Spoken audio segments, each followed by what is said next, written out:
اعوذ باللہ من الشیطان الرجیم بسم اللہ الرحمن الرحیم الحمدللہ رب العالمین والصلاة والسلام علی اشرف الانبیاء والمرسلین سیدنا و نبینا ابی القاسم محمد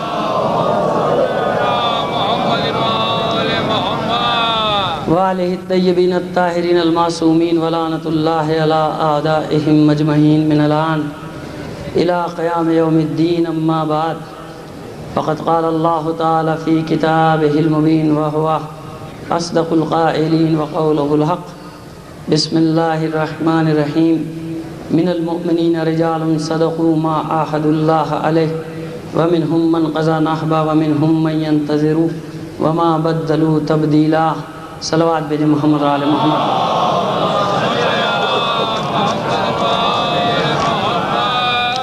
آپ سے درخواست ہے شہید ڈاکٹر محمد علی نقوی، شہید سید ندیم حسین، محترمہ بیگم سید ظفر عباس زیدی اور اپنے تمام مرحوم مومنین و مومنات کو شامل کر کے سورہ فاتحہ کی تلاوت فرمائیں۔ میزان محترم، کل ایک جوان نے مجھے ایک سوال دیا تھا کہ حضرت امیر مختار کے بارے میں کہ محمد حنفیہ کو انہوں نے امام مہدی بتایا، یعنی امام مختار نے، اور اپنے آپ کو ان کا وزیر پیش کیا اور ثابت بھی کیا، پتہ نہیں کہاں۔ یہ واقعہ انتقام شہیدان کربلا لیتے وقت پیش آیا، آپ اس کے بارے میں کیا کہتے ہیں؟ میں اس میں کیا کہہ سکتا ہوں؟ عرض کر چکا ہوں کہ یہ سب پروپیگنڈا ہے، بکواس ہے، جھوٹ ہے۔ نہ انہوں نے کسی کو امام مہدی بتایا، نہ اپنے آپ کو کسی کا وزیر بتایا، یہ سب بنو امیہ کا پروپیگنڈا ہے۔ اور سوالات کے بارے میں عرض کر دوں کہ بہت سارے سوالات ایسے آ جائیں گے کہ جن کا خود بخود اگلی مجلسوں میں جواب آ جائے گا، کیونکہ ابھی تو ہم نے شروع کیا ہے۔ سوالات آپ دیتے جائیے گا، میں جمع کرتا جاؤں گا، آخری مجلس میں ان کے جوابات، تاکہ مجھے بھی آسانی رہے، اس کے بعد پھر مجھے دوسرے دن آنا ہی نہیں ہوگا۔ صلوات بھیج دیجیے محمد علیہ۔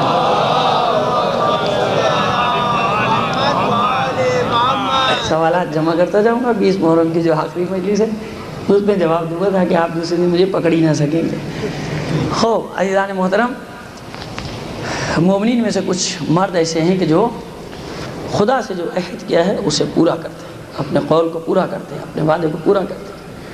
ان میں سے کچھ اپنے وعدے کو پورا کر کے جا چکے، کچھ اپنی باری کا انتظار کر رہے ہیں۔ مومنین میں سے کچھ، سارے نہیں ہیں ایسے۔ وما بدلوا تبدیلا، اور اس میں کوئی تبدیلی آنے والی نہیں ہے۔ اسی طریقے، یہی طریقہ کار چلتا رہے گا کہ دعویٰ کرنے والے بہت سارے ہوں گے، عہد کرنے والے بہت سارے ہوں گے، لیکن اس کو پورا کرنے والے وقت ضرورت بہت کم نکلا کریں گے۔ آج کیونکہ موضوع ہی تاریخ امیر مختار ہے، لہٰذا تھوڑا سا خاکہ، اگرچہ کہ آپ 10 دن میں سن چکے کچھ واقعات، جناب مسلم کی شہادت بھی آپ 9 ذی الحجہ کو سن چکے، میں نہ شہادت پیش کروں گا نہ واقعات کی تکرار، بلکہ موضوع کیونکہ چل رہا ہے تسلسل کو قائم رکھنے کے لیے، ورنہ آگے سے شروع کر دوں گا بات تو تسلسل ٹوٹ جائے گا، تاکہ واقعات کا تسلسل ایک ساتھ رہے۔ اس لیے میں تھوڑا سا وہ پس منظر پیش کروں گا کہ جس میں جناب مسلم بن عقیل کی شہادت واقع ہوئی، تو اس وقت یہ سب کہاں تھے؟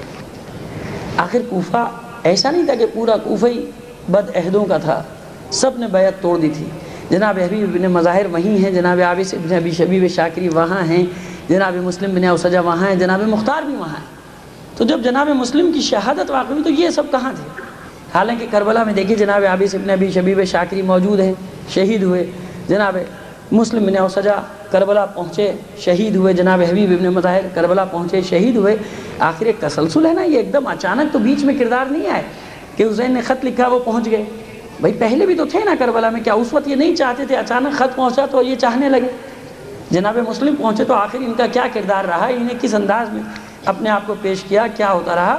تو اس لیے ضروری ہے کہ تھوڑا سا وہ پس منظر آپ کے سامنے جناب مسلم جب کوفہ پہنچے وہ پیش کر دیا جائے، تو تسلسل بن جائے گا واقعات کا، پھر ہم آگے بات کو آگے بڑھائیں گے۔ صلوات بھیجیے محمد علی محمد پر۔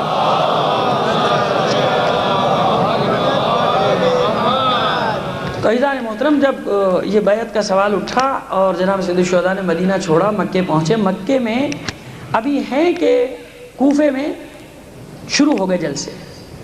یہ خیال رکھیے کہ مدینے میں فوراً ہی کوفے سے خطوط آنے نہیں شروع ہو گئے تھے، مدینہ تو چھوڑنا پڑا جناب سید الشہداء کو، کیونکہ یا بیعت کریں یا نہیں۔ تو آپ چاہتے تھے کہ مکے پہنچوں، وہاں پہ پھر لوگوں کی رائے معلوم کی جائے، زمین ہموار کی جائے، جو جس کام کے لیے میں نکل رہا ہوں اس کام کے لیے لوگوں کو پیغام دیا جائے۔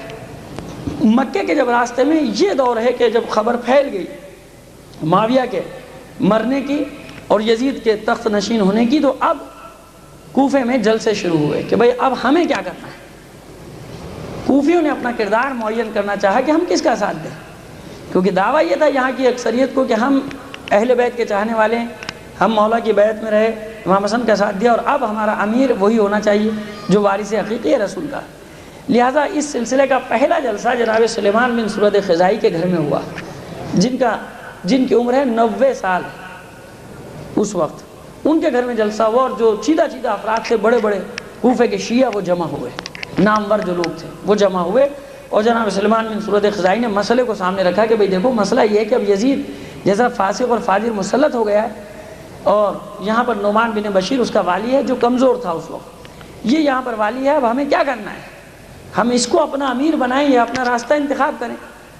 تو لوگوں نے کہا کہ نہیں، ہمارا امیر تو ایک ہی ہے اور وہ فرزند رسول ہے، یعنی حسین ابن علی، ہم تو اسی کے ساتھ رہیں گے، جیسا وہ کہے گا ہم اسی کی بیعت کریں گے، اسی کی سپاہ میں رہیں گے، اسی کا ساتھ دیں گے. اور لوگوں نے بڑھ کر جناب سلیمان بن سورد خزائی نے بھی صورتحال کو پیش کیا کہ دیکھو حسین کے سوا کوئی وارث نہیں ہے، اب ہمیں اس کا ساتھ دینا چاہیے. لوگوں نے بڑھ کر اپنی جیسے انداز ہوتا ہے نا، لوگوں کا تقریریں کرنی شروع کر دی لوگوں نے کہ ہم ساتھ دیں گے اور اس کے سوا کوئی نہیں ہے، وہی ہمارا امیر ہے، وہی ہمارا قیادت کرنے والا، وہی ہمارا قائد ہے، وہی ہمارا رہبر ہے، اور ہمیں فوراً ان کو خط لکھنا چاہیے، بلکہ آپ ہماری سب کی طرف سے خط لکھ دیں امام کو کہ آپ فوراً یہاں تشریف لیں، پورا کوفہ آپ کے ساتھ ہے، ہم آپ کا ساتھ دیں گے اور اس یزید فاسق کے خلاف قیام کریں گے. اب جناب سلیمان 90 سال کی عمر ہے، لوگوں کے مزاج کو سمجھتے ہیں، کوفے کے اتار چڑھاؤ کو دیکھتے رہے ہیں کہ کوفیوں نے مولا کائنات کے زمانے میں، امام حسن کے زمانے میں کس قسم کے کردار کو رکھا ہے. وہ ان کے سامنے ہے، سارے تجربات ہوتے ہیں نا لوگوں کے، جانتے ہیں کہ بھئی یہ اس تجربات کی روشنی میں آگے بڑھتے. کہا کہ دیکھو ابھی زیادہ جذباتی نہ بنو، زیادہ ایک دم سے جذبات میں نہ آ جاؤ. کوئی واقعہ ہو گیا ایک دم سے جذبات میں آ جاتے ہیں نا لوگ، کہا ایک دم سے جذباتی نہ بنو، پہلے غور کرو سنجیدگی سے اس مسئلے پہ. یہ مسئلہ نازک ہے، یہ مسئلہ اتنا آسان نہیں جتنا تم سمجھ رہے. یہ سوچ لو کہ ہم امام کو بلائیں اور امام آ جائے، چل پڑے وہاں سے یہاں پہنچ جائے، اور اس کے بعد تم نے ساتھ چھوڑ دیا تو پھر کیا ہوگا؟ پھر تم نے اگر بیعت توڑ دی تو پھر کیا ہوگا؟ اب جناب یہ کوفے کے لوگ جو تھے بفر گئے، آپ کیسی باتیں کر رہے ہیں؟ ہم اپنے امام کا ساتھ چھوڑیں گے، ہم اپنی بیعت سے پھر جائیں گے، ہم اپنے عہد کو توڑیں گے؟ قسمیں کھا کے ایک آدمی کھڑا ہو رہا ہے، تلواریں نکال رہا ہے، خدا کی قسم یہ ہو جائے گا، وہ ہو جائے گا، جان قربان کر دیں گے، مال قربان کر دیں گے. یعنی الٹا دباؤ میں لے آئے جناب سلیمان بن سورد خزائی کو کہ تم بوڑھے ہو چکے ہو، تم میں وہ ہمت نہیں رہی، تم میں وہ جذبہ نہیں رہا، ہم میں تو ہے اپنے امام کی نصرت کا. جناب سلیمان بن سورد خزائی کہتے ہیں کہ نہیں، بات ٹھیک ہے، میں تمہارے جذبات کی قدر کرتا ہوں، احترام کرتا ہوں تمہارے جذبات کا، لیکن ایک مسئلہ جو میرے ذہن میں آ رہا ہے وہ یہ آ رہا ہے کہ اگر امام آ گئے اور تم نے چھوڑ دیا تو پھر کیا ہوگا؟ پھر ہم کہیں منہ دکھانے کے قابل نہیں رہیں گے، زمانے کو جہان میں ہم منہ دکھانے کے قابل نہیں رہیں گے. لیکن جناب سب نے، اب ان میں بیعت کرنے والوں میں جو سب سے پہلے کھڑے ہوئے وہ تھے جناب حبیب ابن مظاہر. انہوں نے جناب سلیمان کو کہا کہ سلیمان میں تمہیں یقین دلاتا ہوں کہ امام یہاں پر تشریف لائے، تم میری طرف سے خط لکھو، میرے نام سے خط لکھو کہ میں آخر وقت تک ان کا ساتھ دوں گا، جان جانے تک کی عہد کرتا ہوں، جب تک تلوار کا قبضہ میرے ہاتھ میں ہے اس وقت تک میں جہاد کروں گا، جب تک روح میرے جسم ہے میں جہاد کروں. پھر جناب عابس بن ابی شبیب شاکری آگے بڑھے، انہوں نے بیعت کی، یعنی انہوں نے جناب سلمان سے کہا کہ نہیں آپ خط لکھیں. پھر جناب مسلم بن سجا، یہ چیدہ افراد، ہانی ابن عروہ، یہ تمام کے تمام. تو جناب سلیمان کو اطمینان ہوا جب انہوں نے ان چہروں کو دیکھا کہ ہاں بھئی یہ معتبر ہیں، مستند ہیں، اور یہ کبھی ساتھ نہیں چھوڑیں گے. اور پھر محمد ابن اشعث منافق کا بیٹا، یہ پورا منافقین کا خاندان ہے. محمد ابن اشعث کا تعارف میں آپ سے یوں کرا دوں کہ اشعث ابن قیس کا بیٹا، اشعث ابن قیس جس نے صفین میں غداری کی، مال اور دولت لیا، رشوت لی اور امیر معاویہ سے مل گیا تھا. یعنی پہلے سے خط و کتابت تھی کہ جب جنگ کا عین موقع آئے گا بیچ میں تم ساتھ چھوڑ دو گے مولا کا. تو حکمیت جب سفیانیوں نے یعنی معاویہ کے لشکر نے قرآن نیزوں پہ بلند کیا تھا، پس منظر ہے، واقعات آپ سنتے رہتے ہیں، اس لیے میں واقعات کی تکرار نہیں کرتا اس انداز میں کہ جس انداز میں آپ سننے کے عادی ہیں یا سننا چاہتے ہیں. تو میں تو صرف کیونکہ مجھے آگے بڑھانا ہے مطلب کو. تو صفین میں جب قرآن نیزوں پہ بلند کیا تھا، چند منٹ رہ گئے تھے، جناب مالک اشتر جنگ کا فیصلہ کرنے والے تھے، ان کم بختوں نے قرآن نیزوں پر بلند کیا. تو یہ وہ موقع تھا کہ جب اشارہ کیا، عمرو بن العاص نے اشارہ دے رکھا تھا اس کو، اشعث بن قیس کو، کہ ایسے موقع پہ پھر تم کو الگ ہو جانا ہے. اب یہ 10,000 کے ساتھ علیحدہ ہو گیا، کہتا ہے کہ نہیں ہم قرآن کے خلاف جنگ نہیں کریں گے، کیونکہ پہلے سے اس کا لین دین ہو چکا تھا، معاملہ پڑ چکا تھا وہاں ان کے ساتھ، ہو چکا تھا معاویہ کے ساتھ. تو یہ اس نے بیچ میں عین موقع پہ غداری کی اور اس کے لشکریوں نے خود امام کے خیمے کا محاصرہ کر لیا تھا، جیسا کہ امام حسن کے ساتھ ہوا تھا. یہ اشعث بن قیس، اس کا بیٹا محمد ابن اشعث. یہ اشعث بن قیس اس کی بیٹی جعدہ بنت اشعث جس نے امام حسن کو زہر دیا، زہر حلال. یہ پورا خاندان منافقین کا خاندان. یہ محمد ابن اشعث اور عمرو ابن حجاج یہ بھی خط لکھنے والوں میں شامل، یہ خط لکھنے والوں میں بھی شامل اور کربلا میں عمر سعد کے لشکر میں بھی شامل. جناب مسلم کو شہادت کے درجے تک پہنچانے والا، گرفتار کرنے والا بھی محمد ابن اشعث، خط لکھنے والی بھی. دیکھیے کردار سامنے رکھیے آپ لوگوں کے کہ کتنے قسم کے افراد عوام میں ہوتے ہیں، جوش جذبہ بھی دکھاتے ہیں، بعد میں سودے بازی بھی کرتے ہیں، مفادات بھی حاصل کرتے ہیں، قوم کو لا کے بیچ منجدار میں چھوڑ بھی دیتے ہیں.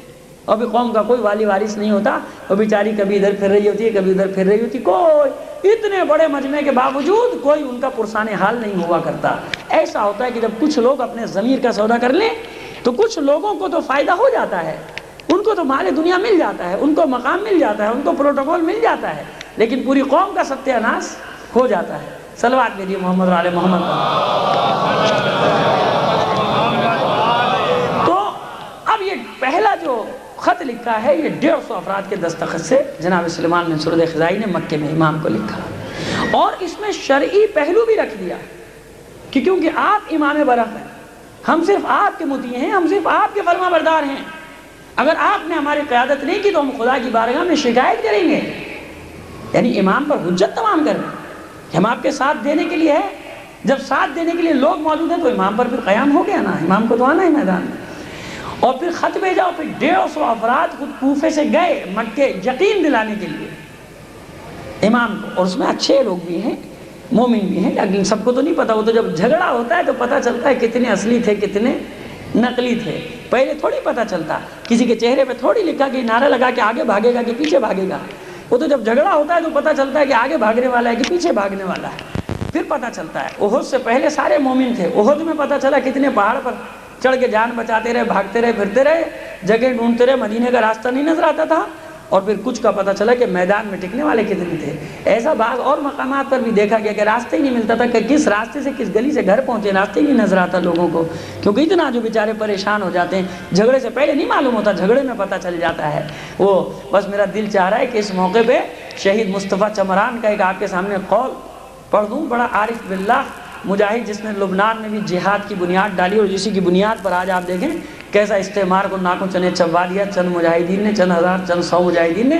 اور پھر وہ اس محاذ پر بھی رہا، وزیر دفاع بھی رہا، اور محاذ جنگ پر ہی مارا گیا. وہ ایک جملہ کہتا ہے، عجیب بات کہتا ہے عارف. یہ وہی کہہ سکتے کہ جو معرفت رکھتے ہیں، عرفان رکھتے ہیں.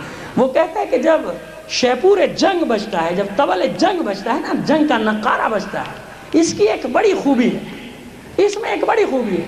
جب تک نقارہ نہیں بجتا کچھ پتہ نہیں چلتا. ہر آدمی اپنی اپنی بڑکیں ہاں کرا ہوتا ہے، اپنی اپنی باتیں شوخیاں کرو. جب شیپور جنگ بجتا ہے تو یہ مرد کی نامرد سے تشخیص کر دیتا ہے. یہ اس نقارے کی یہ خوبی کہتا ہے کہ اس لیے یہ بجنا چاہیے. انسانوں کی زندگی میں یہ طبل ایک بار ضرور بجنا چاہیے تاکہ پتہ چل جائے. کہتا ہے یہ تشخیص کر دیتا ہے، یہ علیحدہ علیحدہ کر دیتا ہے مرد کو نامرد سے، یعنی دلیر کو بزدل سے علیحدہ علیحدہ کرتا ہے. جب تک میدان پیش نہیں آتا اس وقت تک پتہ نہیں چلتا. صلوات بھیج دیجیے محمد و آل محمد کا. تو اب یہ 150 افراد کا کاروان پہنچا خود امام کی خدمت میں مکے میں. اب امام نے یہاں سے اپنے سفیر کو بھیجا، اپنے نائب کو بھیجا. مسلم تم میری نیابت کرو گے اور کوفے جاؤ گے. اور ان کو خط بھی دے دیا کوفے والوں کے نام کہ دیکھو کوفے والوں تمہارے مجھے خط ملے، تمہارا پیغام ملا. اگر تم اپنی بات میں سچے ہو، اپنے قول کے پکے ہو، میرا دفاع کرو گے، میرا ساتھ دو گے، میرے ساتھ قیام کرو گے، میں تیار ہوں قیام کرنے کے لیے، آ رہا ہوں تمہاری طرف. لیکن اس سے پہلے ضروری ہے کہ تم ثبوت کے طور پہ میرے بھائی مسلم کے ہاتھ پر بیعت کرو اور میرا بھائی مجھے تمہاری وفاداری کا یقین دلائے، مجھے اطلاع دے، پھر میں تمہاری طرف. یہ خلاصہ اس خط کا جو امام نے کوفیوں کے نام جناب مسلم کو سفیر بنا کر بھیجا اور ان کے حوالے کیا. یہ خط آپ لے کر جائیے. جناب مسلم بن عقیل واپس مدینے آئے، اپنے دونوں بچوں کو، چھوٹے 2 بچے کربلا میں شہید ہوئے تھے، یاد رکھیے گا، جو جوان تھے، اور جو چھوٹے بچے جو تھے ابراہیم اور محمد، ان کو ساتھ لیا، سفر کیا۔ وہ سفر کی ایک الگ داستان جو آپ سنتے رہتے ہیں ذی الحج میں۔ پہنچے کوفہ، آپ جانتے ہیں کہ سب سے پہلے جس کے گھر میں مہمان بنے وہ کون ہیں؟ جناب مختار ابن ابو عبیدہ ثقفی۔ جناب مختار نے کوفے کے باہر آ کے استقبال کیا اور جناب مسلم کو اپنے گھر لے کر گئے، اپنے گھر میں قیام کرایا جناب امیر مختار نے جناب مسلم کو، اور وہیں سے بیعت کا آغاز۔ پھر شام کو جلسہ کوفے کی مسجد میں، اور لوگوں نے جناب مسلم کے ہاتھ پر بیعت، جو ادھر جو آ رہے 18 سے 20 ہزار لوگوں نے بیعت کر لی، تمام کے تمام امام کے ہاتھ پر بیعت۔ یہاں پر مسلم بن عمر باہلی یہ خط لکھتا ہے یزید کو، یزید کا جاسوس ہے، جاسوس تو ہر جگہ بیٹھے ہوتے ہیں نا، ہر جگہ وہ خبریں لکھ رہے ہوتے ہیں، کیا کیا، کس نے کیا کیا، کس نے کیا کہا، کس نے کیا نہیں کیا، اور پھر وہاں دیتے کہ دیکھو آج ہم کتنی اچھی خبر لائے، کتنا اچھا۔ وہ ان کو پھر بیچاروں کو مل جاتا ہے کچھ نہ کچھ، اس کے بعد خیر ان کی بھی روزی اسی بہانے چل رہی ہوتی ہے۔ تو اب وہ اس نے خط لکھا کہ کیا غضب کر رہا ہے تو، تیرا والی نعمان بن بشیر بہت کمزور ہے، کوئی اس کی نہیں سنتا، اس کی کچھ نہیں چلتی، یہاں پہ مسلم بن عقیل آ گیا ہے اور ہزاروں لوگ اس کی بیعت کر رہے ہیں، اور ایک فتنہ عظیم تیرے خلاف برپا ہونے والا ہے، کسی سخت آدمی کو بھیج یہاں۔ یزید کو یہ خط ملا، اس نے فوراً، بصرے کا یہ حاکم تھا یہ عبید اللہ ابن زیاد، اس کو خط لکھا کہ میرا خط لکھتے ہی فوراً کوفے کی ولایت سنبھال، کوفے پہنچ اور اس سازش کو، اس فتنے کو کچل، اور مسلم بن عقیل اور جو اس کے ساتھ شریک ہے اس کا سر کاٹ کے پہلی فرصت میں میرے پاس روانہ کر دے۔ ابن زیاد ادھر سے چلا، اس نے خبر لے لی کہ کوفے کے حالات سارے بدل چکے اور سب لوگ مسلم بن عقیل کی بیعت کر چکے۔ مسلم بن عقیل، اب کوفے میں جو خالص لوگ ہیں وہ مطمئن ہیں، جو خالص شیعہ ہیں وہ مطمئن ہیں۔ اب انہوں نے یہ کیا کہ وہ دوسرے علاقوں میں چلے گئے، جناب حبیب ابن مزاحم، جناب مسلم بن اوسجہ وہیں ہیں، اور دوسرے جو خالص عابس ابن ابی شبیب شاکری، یہ حضرات گاؤں دیہاتوں میں پھیلے کہ اور لشکر کو بڑھایا جائے، کیونکہ اب امام مکے سے چل پڑے، یہ خبر مل گئی، مکے سے چل پڑے، تبلیغات کی جائے، جاتے ہیں نا نمائندے، جگہ جگہ جاتے ہیں اور پیغام دیتے ہیں، لوگوں کو جمع کرتے ہیں، اکٹھا کرتے ہیں مدد کے لیے، یہ نکلے۔ ادھر سے ابن زیاد نے سازش کی اور رات کے وقت اپنے 50 ساتھیوں کے ساتھ کالا امامہ سر پہ باندھا کہ سیاہ امامہ حمائل کی ذات الحنک سے منہ کو چھپایا، اور ایک عجیب شان سے شام کے وقت کوفے میں داخل ہوا، اور اسی کے ایجنٹوں نے اندر ایک خبر چھوڑ دی کہ حسین ابن علی آ رہے ہیں، کوفے پہنچ رہے ہیں، اسی کے ایجنٹوں نے۔ پر آپ جانتے ہیں کہ تو ایک خبر دینے کی دیر ہے، ایک آپ نے ہوا یہاں پھلجڑی چھوڑی، ابھی دیکھیے ملیر سے پہنچنے سے پہلے میرے وہ خبر پہنچ چکی ہوگی، انچولی پہنچنے سے پہلے خبر پہنچ چکی ہے۔ ایسی خبریں تو ایسی پھیلتی ہیں کہ جیسے جناب جنگل کی آگ پھیلتی ہے، کوئی اچھی بات نہیں پھیلتی، مگر کوئی ایسی افواہ اڑانی ہو آپ کو، ابھی آپ دیکھیے نتیجہ صبح تک کیا نکلتا ہے پورے کراچی میں۔ تو یہ جیسی افواہ کوفے میں پھیلی تو جناب پورا کوفہ استقبال کے لیے آگے، رات کی تاریکی لوگ پہچان تو نہیں رہے، اور جناب استقبال کر رہے ہیں، نعرے استقبالیہ نعرے لگا رہے ہیں، بیعت کا اعلان کر رہے ہیں، ایک جلوس کی صورت میں۔ اب ابن زیاد کو اندازہ ہو گیا کہ یہ سلسلہ کیا ہے۔ پھر اسی نے شاید مسلم ابن عمر باہلی، یہ کسی سے کہتا ہے کہ یہ جو آیا ہے یہ حسین نہیں ہے، یہ عبید اللہ ابن زیاد، یزید کا نیا والی آیا ہے کوفے کا 4 دن۔ اس کا جو نام سنا اب سٹی گم، لوگوں میں جھسکنا شروع ہوئے، 2-2 4-4 2-2 4-4، تو ابن زیاد آ گیا یہاں۔ یہ سیدھا غصے میں دارالامارہ پہنچا، اس نے کہا اعلان کر، جمع کرو لوگوں کو مسجد میں۔ اس نے مسجد میں لوگوں کو جمع کیا اور خطبہ دیا۔ اس نے خطبہ کیا کہ دیکھو شام سے لشکر پہنچ رہا ہے، یہاں پہنچنے والا ہے، اور میں والی بنا، جو سر نہیں اٹھائے گا مجھے اس سے کوئی سروکار نہیں، لیکن جس نے سر اٹھایا، جس نے مسلم کا ساتھ دیا، تو میں اسے نہیں، اس کے خاندان والوں کو غائب کے بدلے حاضر کو پکڑ لوں گا۔ جیسے یہاں ہوتا ہے نا، بھاگ گیا تو اس کے گھر والوں کو اٹھا کے بند کر دیا، یہ ابن زیاد کے زمانے سے سنت چلی تھی، یہ زیادی سنت ہے کہ بیٹا بھاگ گیا، باپ ماں بہن سب کو اٹھا کے لاک اپ کر دو، خود ہی آ جائے گا بیچارہ رو پیٹ کے۔ بھائی بھاگ گیا، دوسرے بھائیوں کو نہیں ملتے، بھانجے بھتی جو ملتا ہے اس کو ڈالو پکڑ کے بند کرو۔ تو یہ ابن زیاد نے اعلان علی اعلان کہا، جو حاضر کے غائب کے بدلے میں حاضر کو پکڑ کے بند کر دوں گا، سر اڑانے میں دیر نہیں کروں گا، مجھ سے زیادہ سفاک کوئی والی نہیں ہے یزید کا۔ اب کچھ تھوڑا اس کا بھی اثر ہوا لوگوں پہ۔ ادھر ابن زیاد کے جیسی آنے کی خبر ملی، جناب امیر مختار سمجھ گئے کہ اب جنگ ہوگی، جنگ کے سوا کوئی چارہ نہیں۔ تو فوراً جناب مسلم کو اپنے گھر سے منتقل کیا جناب ہانی ابن عروہ کے گھر، جہاں سے وہ واقعات کہ جو مصائب کی نظر ہو جاتے ہیں تھوڑے سے، اور واقعات یعنی پوری تاریخ لوگوں تک پہنچ ہی نہیں پاتی کہ آخر ہوا کیا، مختار تھے کہاں جب جناب مسلم کا حادثہ ہو گیا، یہ سب ہو گیا، کہاں تھے اس وقت؟ قید تو ابھی تک قید تو ہوئی نہیں جناب مختار، تو گئے کہاں؟ کیوں نہیں مدد کی جناب مسلم کا ساتھ کیوں نہیں دیا؟ جناب مسلم کو ہانی ابن عروہ کے گھر چھوڑا اور خود فوراً دیہاتوں کی طرف حوالی یعنی اطراف کوفہ کی طرف نکلے کہ میں لوگوں کو لاؤں 2 دن کے اندر اندر، اور پھر ہم جنگ کریں، حملہ کریں، ابھی ابن زیاد کو مارنا آسان ہوگا، بعد میں مشکل۔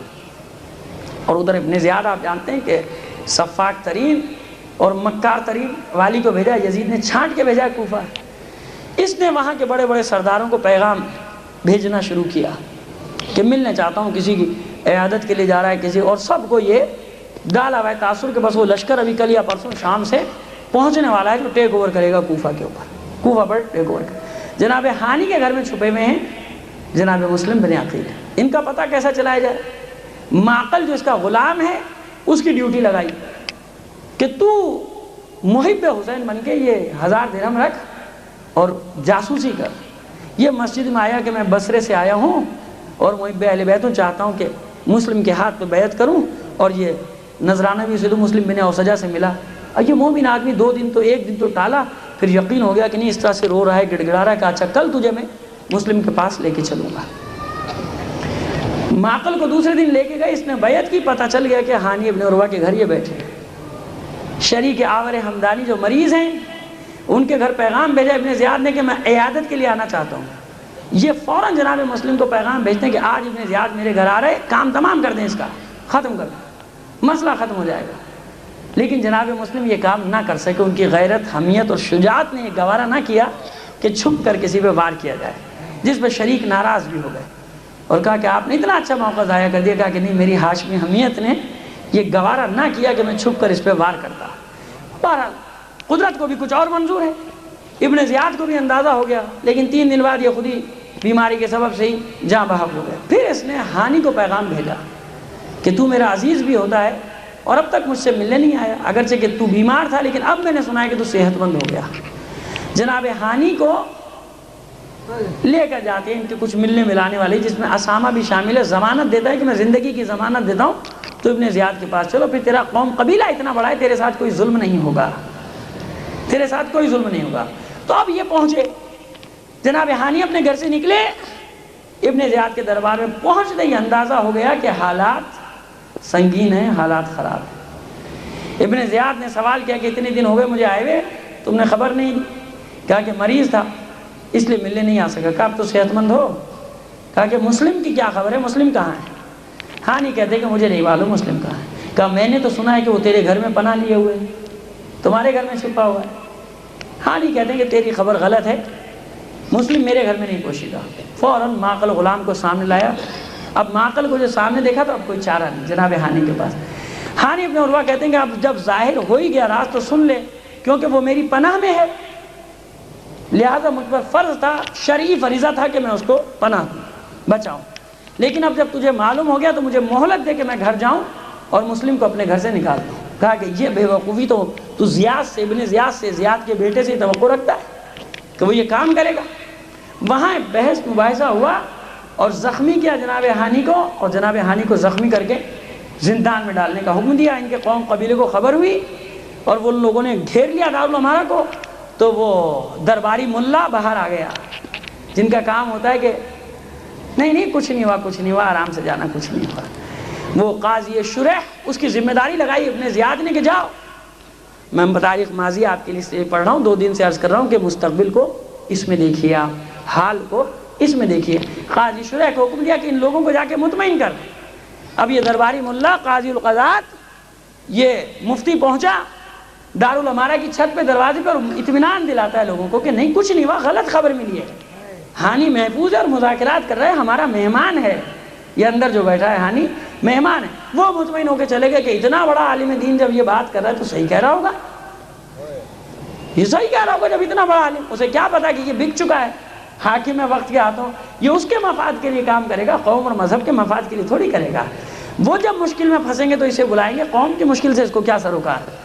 وہ جب مشکل میں پھنستے ہیں تو ان کو بلاتے ہیں کہ بھائی آؤ سنبھالو، بھائی ہم سے کنٹرول نہیں ہو رہا، یہ پھر اپنی شکلیں صورتیں سامنے لے کر آتے ہیں اور پھر لوگوں کو دوسری راستے پر ڈالنے کی کوشش کرتے ہیں بعض مقامات پر۔ صلوات بھیجیے محمد و آل محمد پر۔ عزیزان محترم صلوات ذرا بلند آواز سے بھیجیے، آپ 2 دن میں آبادی تو ہو گئے۔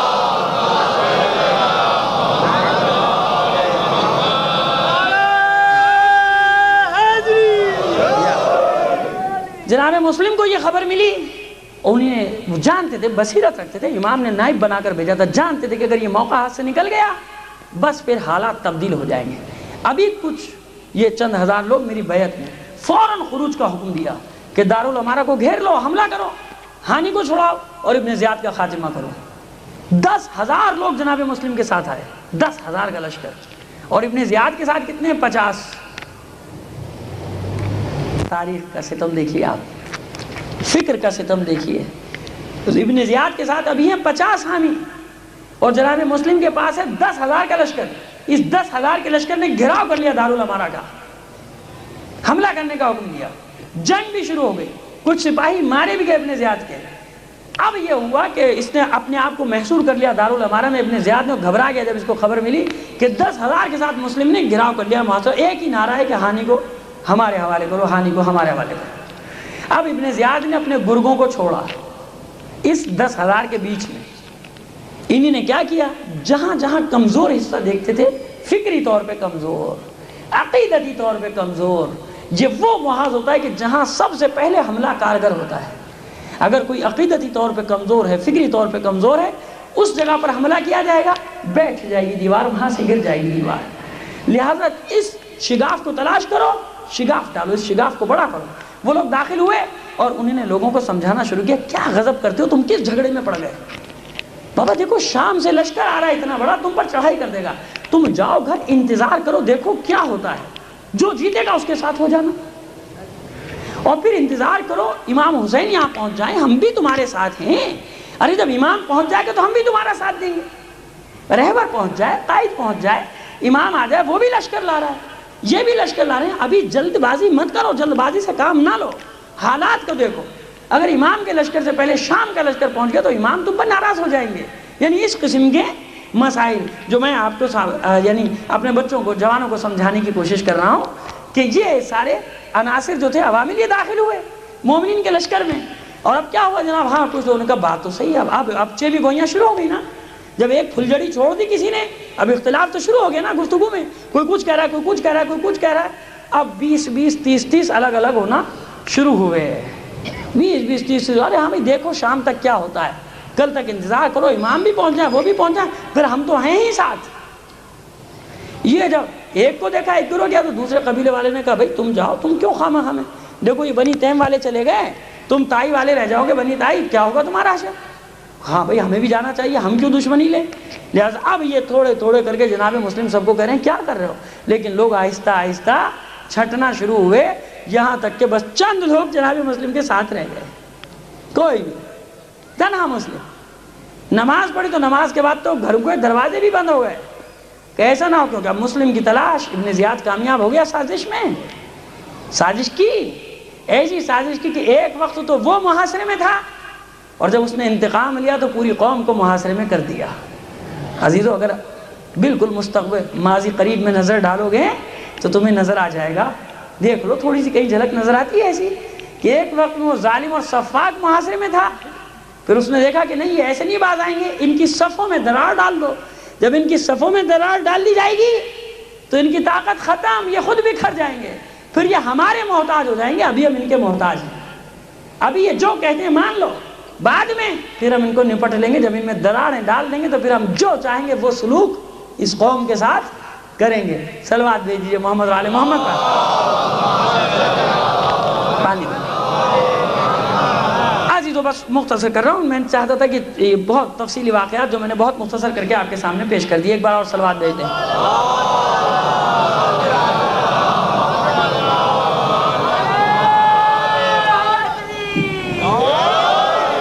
میں جو آپ کے سامنے اتنا خشک موضوع پڑھ رہا ہوں تو یہ جو تجزیہ میں کر رہا ہوں اسی کے لیے میں نے انتخاب کیا. تجزیہ کرتے جائیے, صرف سننے کا تو کوئی واقعہ نہیں, فائدہ نہیں ہوتا نا.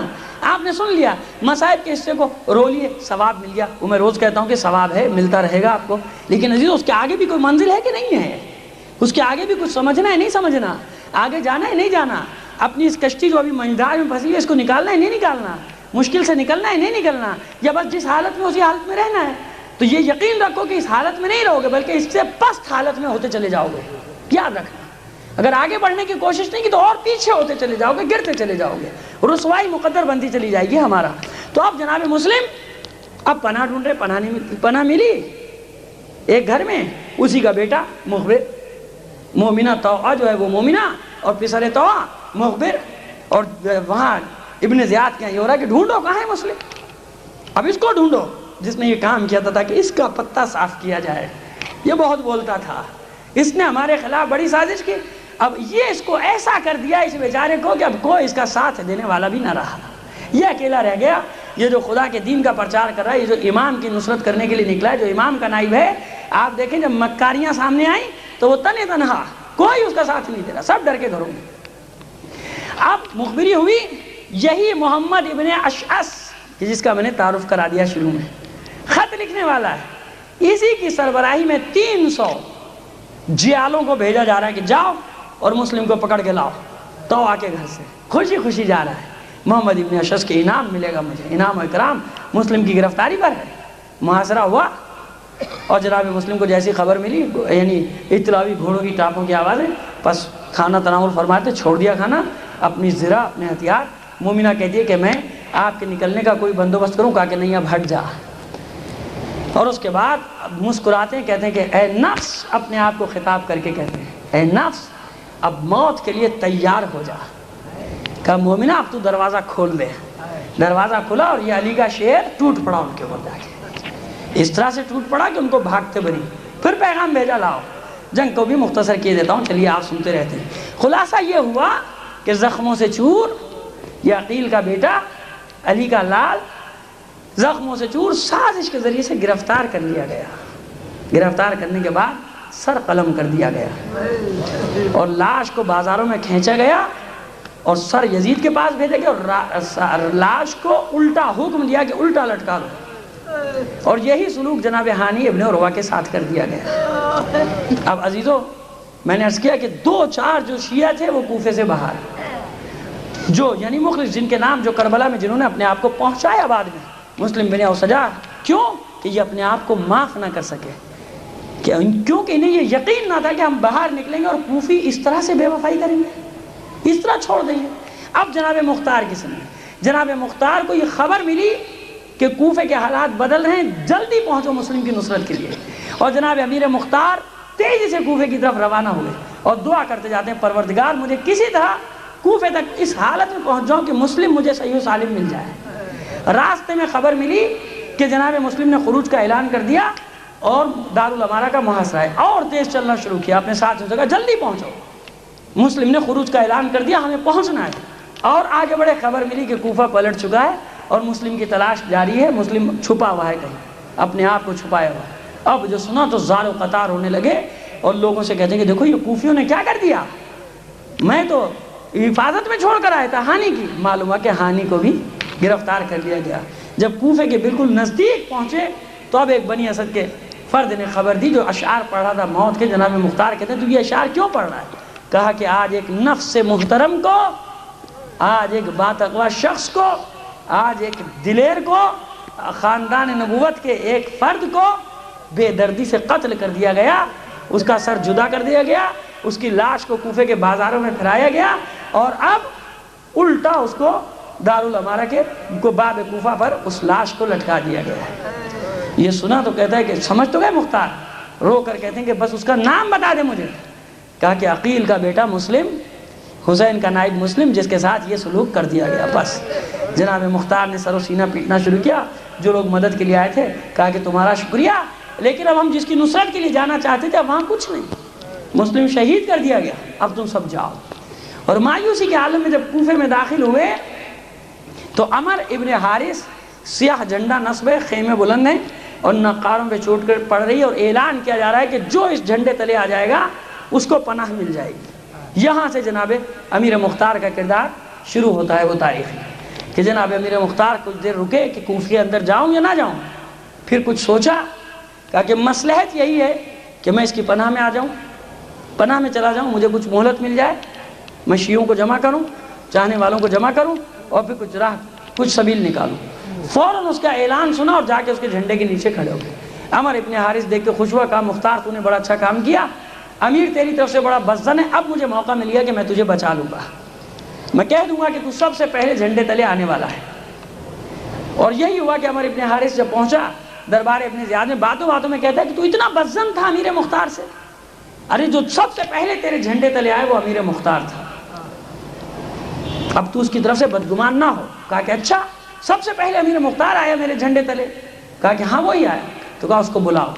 عمر ابن حارث امیر مختار سے کہتے ہیں کہ چلو میرے ساتھ دربار میں۔ ابن زیاد کے جناب امیر مختار پہنچے، سلام کیا، حسب دستور ابن زیاد نے جواب نہیں دیا سلام کا، جناب امیر جواب نہیں دیا تو امیر مختار کو بڑا ناگوار گزرا اور یہ جا کے ایک کرسی پر بیٹھ گئے، ایک جگہ پر بیٹھ گئے۔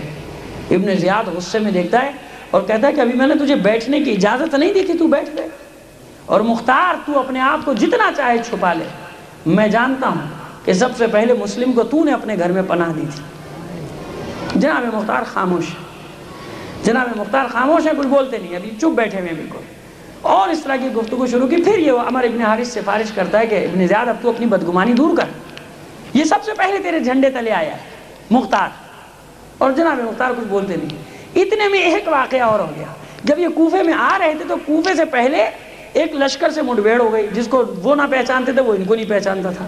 تو مختار نے ان سے پوچھا تھا کہ تم کون ہو؟ انہوں نے کہا تم کون ہو؟ تو مختار نے کہا میں مختار ابن ابو وید ثقفی ہوں جو مسلم کی نصرت کے لیے جا رہا ہوں۔ یہ جو سنا تو وہ لشکر ان پہ ٹوٹ پڑا، وہ ابن زیاد کا لشکر تھا، انہی نے بھی حملہ کر کے قدامہ اس کی سربراہی کرا تھا، 20-25 آدمی اس کے قتل کر دیے۔ یہ ابھی دربار میں گفتگو ہو رہی ہے، ابن زیاد کچھ مطمئن ہوا کہ چلو میں نے امیر مختار کو امان دی، اب تو امان سے جا اپنے گھر۔ کہ اتنے میں جناب کچھ عورتیں روتی پیٹتی داخل ہوئی، اس میں نوفل کی بیوی، نوفل کی ماں، اور جناب وہ نوفل کی زوجہ اور اس کا بیٹا، اور یہ قدامہ کے گھر والے، اور انہیں سر پیٹ کے رونا زار و قطار رونا شروع کر دیا۔ قدامہ اس لشکر کا سربراہ تھا جس کی گردن اڑا دی تھی جناب مختار نے۔ وہی تمہیں کیا ہوا؟ کہا کہ امیر یہ مختار نے 20 آدمی ہمارے قتل کر ڈالے، قدامہ کو بھی قتل کر ڈالا راستے میں۔ اب یہ اتنے زیادہ غصے میں کھڑا ہوا کہ میں تجھے امان دے رہا ہوں، تو نے میرے 20 آدمیوں کو قتل کر ڈالا۔ پھر مختار کھڑے ہو کر کہتے ہیں کہ انہی نے میرا راستہ روکا، مجھے کوفے میں نہیں داخل ہونے دیتے تھے، جب نہیں داخل ہونے دیتے تو میرا جھگڑا ہو گیا، میں نے ان کو مار دیا۔ تو کہا کہ اب یہ کہتا ہے کہ ملعون کہہ کر خطاب کرتا ہے جناب امیر مختار کو، معاذ اللہ، کہتا ہے ملعون تو نے ایک آدمی کو مار دیا ہوتا، 20 آدمی میرے قتل۔ اب جو یہ ہوا تو جناب مختار پھر بھی پڑھ گئے، تو مجھے ملعون کہتا ہے، وہ ابن مرجانہ، کہ تیرے باپ کا، یہ الفاظ جناب مختار کہ تیرے باپ کا پتہ نہیں، تو ملعون ابن ملعون، تو مجھے ملعون کہتا ہے۔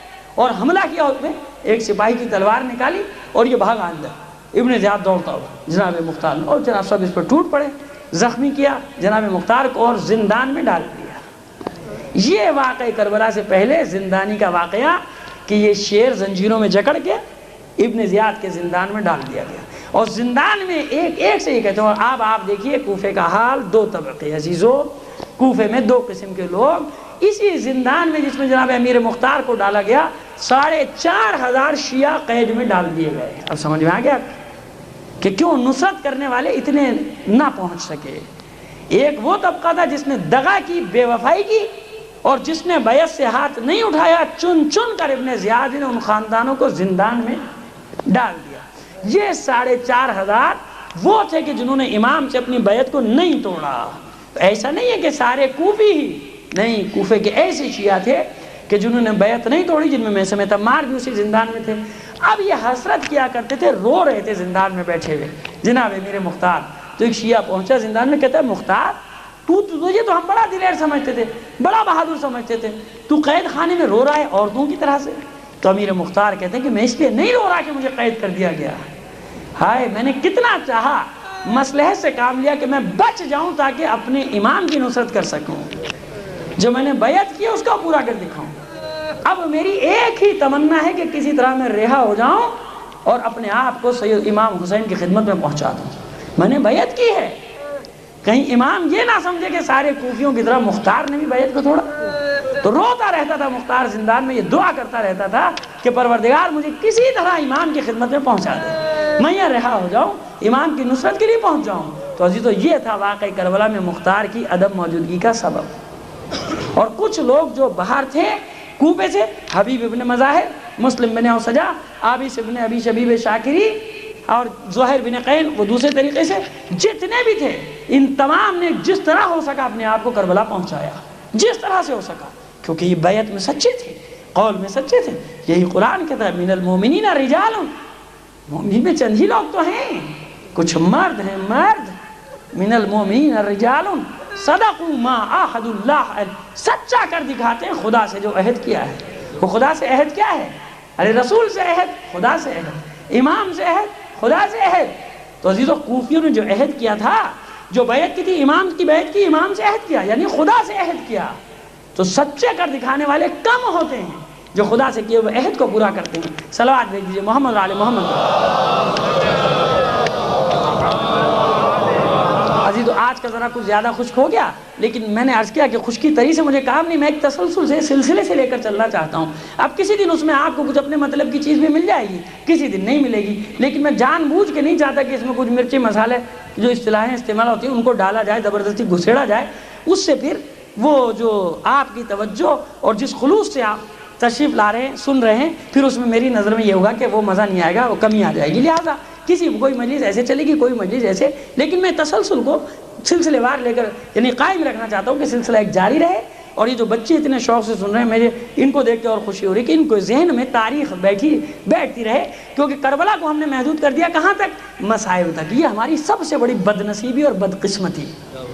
اتنا بڑا انقلاب کائنات میں, نہ اس سے بڑا انقلاب آیا نہ آ سکے گا. اس کو آپ نے 5 منٹ دے دیے, 10 منٹ دے دیے, اور 50 منٹ آپ لوگوں کو خوش کرنے میں مشغول ہیں. یہ عزیزو ناانصافی ہے مقصد حسین کے ساتھ اور کربلا کے ساتھ. پورا کربلا کا واقعہ اس طرح ہونا چاہیے ہمارے سامنے, تجزیہ بالکل ایسے ہونا چاہیے جیسے آج کا واقعہ کوئی ہوتا ہے تو آپ اس کے پس و پیش سے, پورے منظر ماضی سے پس منظر سے آگاہ ہوتے ہیں. یہ واقعہ کربلا ہماری میراث ہے, حسین نے ورثہ دیا ہم کو اتنا بڑا انقلاب. تو جب تک ہم اس کا تجزیہ صحیح طور پہ نہیں کر پائیں گے, ہم اپنے راستے کو معین نہیں کر سکتے, اپنے کردار کو معین نہیں کر سکتے کہ آج کے دور میں ہم کہاں فٹ ہوتے ہیں, ہمارا کردار کیا ہے, ہمیں کیا فریضہ انجام دینا چاہیے. صلوات بھیجیں محمد علی محمد پر.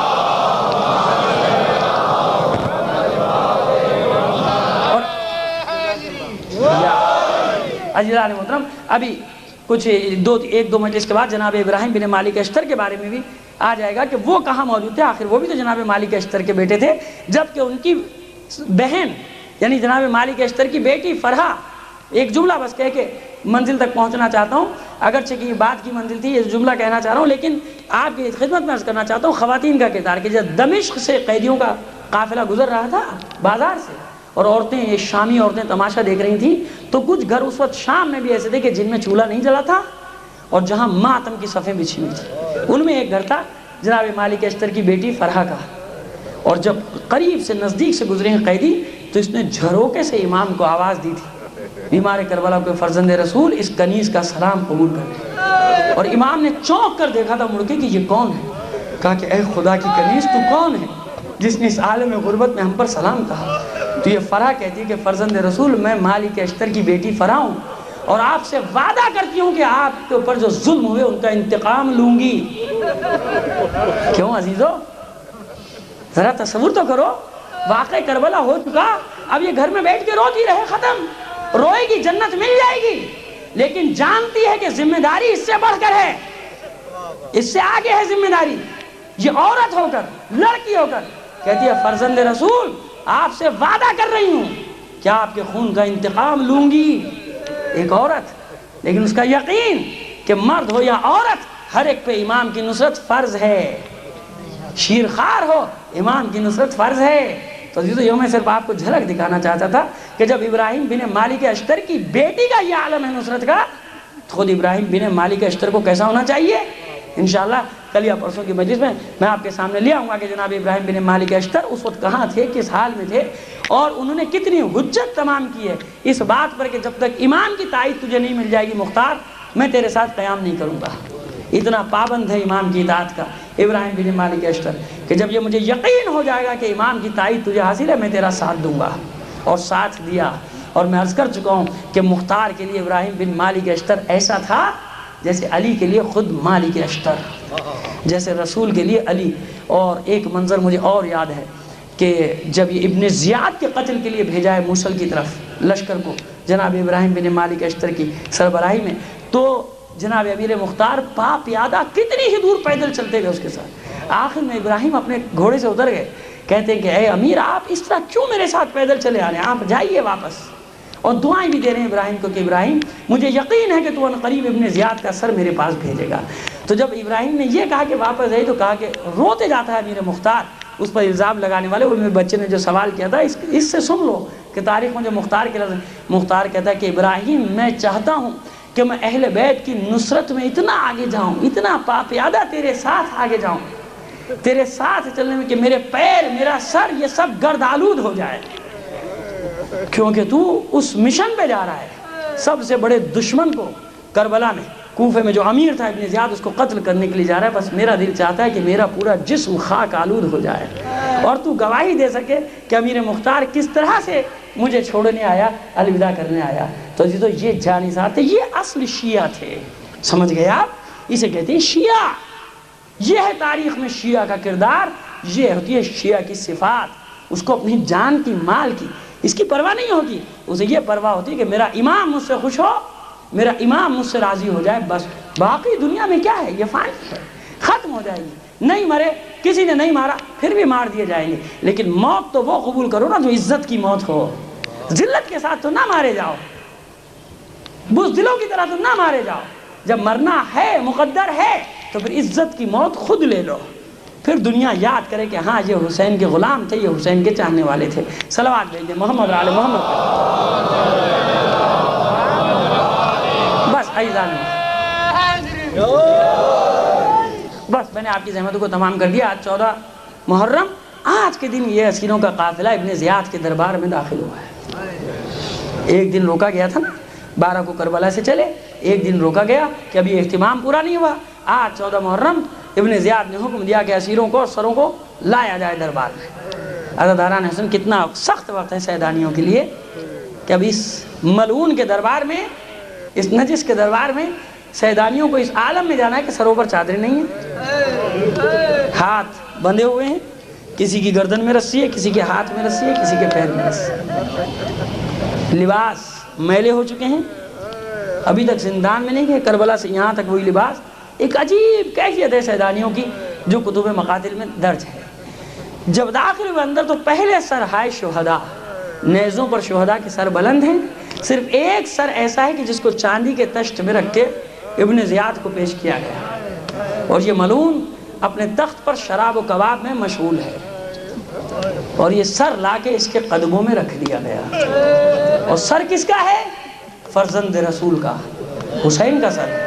عزاداران حسین، یہ پڑھنا بہت آسان ہے، سن لینا بہت آسان ہے۔ کوئی حسین اور اولاد حسین سے پوچھے، کوئی حسین اور انصار حسین سے پوچھے، کوئی حسین اور اس کی بیویوں اور اس کی بہنوں سے پوچھے کہ اس امتحان کی منزل سے انبیاء بھی نہیں گزر سکتے تھے، پیغمبر بھی نہیں گزر سکتے تھے، ان منزلوں سے جن منزلوں کو حسین نے طے کیا تھا۔ امتحان کی حسین کا سر ابن زیاد کے قدموں میں رکھا ہوا ہے، اور یہ ملعون مسکراتا ہے اور چھڑی سے بے ادبی کرتا ہے، توہین کرتا ہے۔ بس عزاداران حسین چند جملے، حالانکہ یہ واقعات پڑھنے کے لیے بھی کلیجہ چاہیے، لیکن بہرحال کوشش کروں گا کہ آپ کے سامنے پڑھوں کہ بیویاں جب دربار میں داخل ہوئیں تو سب بیویاں کھڑی ہیں، ایک بیوی ان کے درمیان میں بیٹھ گئی، تھک کے بیٹھ گئے، اور سب نے حلقہ کر لیا اس بیوی کے گرد۔ جب اس ملعون کی نظر پڑی ابن زیاد کی تو پوچھتا ہے کہ یہ بیوی، یہ جو بیٹھ گئی ہے، یہ کون ہے؟ تو بتایا گیا کہ یہ زینب بنت علی ہے، یہ علی کی بیٹی زینب ہے، یا فاطمہ کی بیٹی زینب۔ حکم دیتا ہے کہ سامنے سے ہٹاؤ، سامنے سے قیدیوں کو ہٹایا گیا۔ اب کہتا ہے کہ کیوں؟ اللہ نے تمہارے اہل بیت کے ساتھ جو سلوک کیا وہ تم نے دیکھا؟ ہم نے کس طرح، اگر روایت کے الفاظ نہ ہوتے تو میں آپ کے سامنے نقل نہ کرتا، کہتا کہ دیکھو ہم نے کس طرح تمہیں ذلیل کر دیا تمہارے اہل۔ پس ثانیہ زہرا سکون سے جواب دیتی ہے کہ تو ہمیں ذلیل کرے گا، تو ہماری تحقیر کرے گا؟ خدا نے جو ہمیں شرف بخشا ہے، خدا نے جو ہمیں عصمت و طہارت کی منزل عطا کی ہے، خدا نے ہمیں نبوت کا شرف بخشا ہے، ہمارے گھر میں قرآن کو نازل کیا، ہمیں اہل بیت رسول کا درجہ دیا، ہماری تحقیر تو کرنے کا دعویٰ کرتا ہے، اپنے انجام سے بے خبر، تجھے یہی نہیں پتا کہ عزت کیا ہوتی ہے اور ذلت کیا ہوتی ہے۔ مناظرہ شروع ہوا، وہ جو بات کرتا ہے ثانیہ زہرا اس کا جواب دیتی چلی جاتی ہے، اور ایک بار کہتی ابن مرجانہ تیرے باپ کا پتہ نہیں، یعنی اس انداز میں اس کو کہا کہ او فاحشہ عورت کی اولاد، تو سمجھتا ہے کہ تو ہمارے ساتھ یہ سلوک کر لے گا، اور اب تو اس بات سے بے خبر ہے کہ خود تجھ پر کچھ دیر کے بعد کیا بیتنے والی ہے، کچھ وقت کے بعد تیرے ساتھ کیا ہونے والا ہے۔ اب تیش میں آیا، غصے میں آیا یہ ملعون، حکم دیتا ہے کہ اس کو قتل کر دو، اس عورت کو۔ جلاد بڑے کے اس کے جو ہواری تھے قریب ہو کر کہتے ہیں کیا غضب کرتا ہے، اگر تو نے عورت پہ تلوار اٹھا دی تو ابھی یہ سارے حالات بدل جائیں گے جو تیرے حق میں، اور رسول زادی ہے، کچھ بھی ہے، عورت ہے، مجبور ہے، جو کہہ دیا بھول جا۔ اب اس کے بعد اس کی نظر پڑی جناب سید سجاد، کہتا ہے کہ یہ کون ہے لاغر نوجوان؟ تو سید سجاد اپنا تعارف خود کراتے ہیں کہ میں علی ابن حسین ہوں۔ کہا مگر علی ابن حسین کو خدا نے کربلا میں قتل نہیں کر ڈالا؟ سید سجاد کہتے ہیں کہ وہ میرا بھائی تھا جسے تیرے سپاہیوں نے کربلا کے میدان میں قتل کر ڈالا۔ کہا کہ اب بھی تجھ میں اتنی ہمت باقی ہے اور اس خوف سے بے خطر ہے کہ میں تجھے قتل کر دوں گا؟ اور ترکی با ترکی مجھے جواب دیتا ہے۔ بس یہ جملہ سننا تھا کہ حسین کا بیٹا کہتا ہے اتحدونی اما علمت ان القتل لنا عادت والشہادت لنا کرامت؟ مجھے دھمکی دیتا ہے، مجھے ڈراتا ہے موت سے، قتل سے۔ کیا اب بھی تجھے یہ معلوم نہیں ہوا کہ قتل ہو جانا ہماری عادت اور شہادت ہمارے لیے کرامت ہے؟ تجھے اب بھی نہیں معلوم ہوا؟ یعنی کربلا کی طرف اشارہ کر کے سیدھے سجاد کہتے ہیں تجھے اب بھی نہیں معلوم ہوا کہ قتل ہو جانا ہماری عادت اور شہادت ہمارے لیے کرامت ہے؟ غصے میں پاگل ہو کے حکم دیتا ہے کہ قتل کر دو اس نوجوان کو۔ بس یہ حکم ہوا، ثانیہ زہرا سامنے آ گئی، خبردار کسی کی مجال ہے میرے بیٹے کو قتل کر دے، میرے بھتیجے تک پہنچنے کے لیے پہلے زینب کی لاش سے گزرنا پڑے گا۔ پھر لوگ آڑے آ جاتے کہ ایک بیمار ہے لاغر، چھوڑ اس کو اس کے حال کے اوپر۔ بس اب تیسرا وار کرتا ہے، پھر مسکراتا ہے، کچھ یاد آتا ہے ابن زیاد کو، کہتا ہے کہ جاؤ ذرا امیر مختار کو تو زندان سے لاؤ، جاؤ ذرا امیر مختار کو تو زندان سے لاؤ۔ عزاداران حسین حکم ابن زیاد پر امیر مختار کو، اس علی کے شیر کو زندان سے لایا گیا، سر تا پا زنجیروں سے جکڑا ہوا، گلے میں توق اور پورا بدن زنجیروں میں شیر کا جکڑا ہوا لایا گیا۔ ابن زیاد کہتا ہے کہ دیکھ یہ کس کا سر ہے؟ مختار پہچانتا ہے؟ مختار یہ تیرے مولا ابو تراب کے بیٹے حسین کا سر ہے جو میرے قدموں میں۔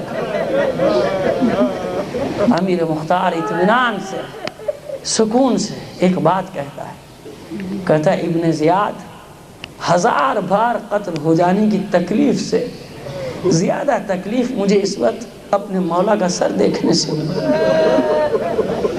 میں 1000 بار قتل کیا جاؤں وہ تکلیف مجھے گوارا ہے جتنی تکلیف مجھے ابھی اپنے مولا کا سر دیکھنے سے ہوئی ہے۔ ابن زیاد اطمینان رکھ، ان قریب تو اپنے انجام کو پہنچے گا۔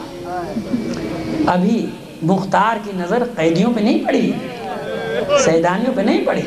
ابن زیاد کہتا ہے مختار ذرا اپنے دائیں طرف تو دیکھ۔ اب جو مختار نے نظر پھرائی بس عزاداران حسین، اب مختار بے قابو ہوا اور انہی زنجیروں سے اس نے اپنے آپ کو پیٹنا شروع کر دیا اور چاہتا ہے حملہ کرے، اور بس فریاد بلند کرتا ہے کہ اے رسول زادیوں، سیدانیوں، اس غلام کو معاف کر دینا کہ میں نے نظر اٹھانے کی جرات کر دی تمہاری طرح۔ عزادارو دیکھا نا سیدانیاں کس عالم میں ہیں، اور بس اس کے بعد کہتا ہے کہ سیدانیوں یہ غلام تم سے وعدہ کر رہا ہے کہ ایک ایک ظالم کو اس کے انجام تک پہنچائے گا۔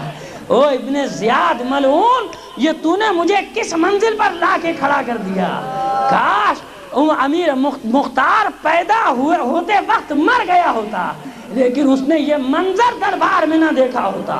اپنی طاقت جمع کی مختار نے اور دوڑ لگائی عمر ابن زیاد کی طرف کہ اپنے زیاد پر حملہ کر دے، لیکن عزاداران حسین ایک زنجیروں کا وزن، دوسری طرف تمام سپاہی دربار کے ٹوٹ پڑے ابن زیاد پر، اور اس زخمی شیر کو کھینچتے ہوئے لے جا رہے ہیں، اور یہ اسی انداز میں فریاد بلند کرتا جاتا ہے، اور ایک آیت اس کی زبان پر جاری ہے، وَسَيَعْلَمُ الَّذِينَ ظَلَمُوا أَيَّا مُنْقَلِبٍ يَنْقَلِبُونَ أَلَا لَعْنَةُ اللَّهِ عَلَى الْقَوْمِ الظَّالِمِينَ۔